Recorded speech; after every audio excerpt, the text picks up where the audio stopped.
physician and Congressman Michael Burgess. He also met today with President Trump, and he joins us now. Congressman, I know you had a long day. Thanks a lot for joining us.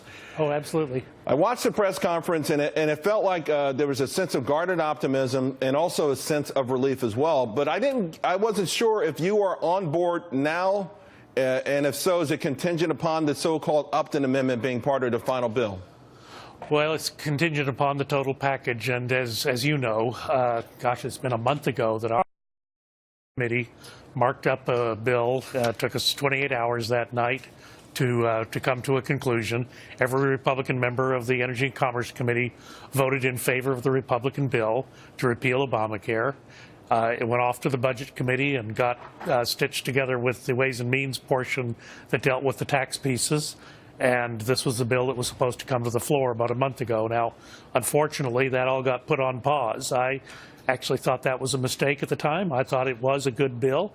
I thought it had done a good job as far as managing the competing constituencies that were concerned about things. In the intervening time, you've had people come forward with concepts like invisible risk pools. You've had people come forward with allowing states the flexibility to opt out of a mandate, and then today, most recently, you had the Upton-Long Amendment that provided premium support for anyone who might be adversely affected by the state asking for a waiver out of the requirements in the insurance. So we're talking about a narrow segment of the population that might have been affected. It doesn't mean it's not important. It doesn't mean that it's not people that we don't care about. But people in the individual market who allow their coverage to lapse, they don't maintain continuous coverage, who then get a tough medical diagnosis. There was concern if they were in one of the states that had opted out or one of the states that had requested a waiver, that they could be at risk for increased premiums. This Upton-Long Amendment language now provides stability in buying down those premiums for those individuals, and I think that's a good step. Well, and again, I feel the compassion and the medical doctor and all those things coming, but by the same token, Republicans have been very successful running against Obamacare and with a pledge of completely it and going back to the drawing board. I feel like that's no longer going to happen at all. But it is. And stop and think for just a moment. The $800 billion of entitlement reform that exists in the Medicaid portion of the bill that was done a month ago. I mean, that's huge. When have you heard us talk about $800 billion of entitlement reform?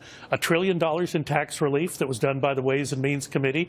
When's the last time we talked about $1 trillion in tax relief? And then, of course, the individual mandate, the employer mandate being removed. Those are really the central thesis of Obamacare was based upon the individual mandate. So these are very positive steps that have been taken by the Congress. Is it everything that people might have wanted at the outset when Obamacare was first passed? No, perhaps not. But this is a very good step. It's the key that gets us through the door for a lot of other things that can happen in the healthcare space. But we've got to get this done.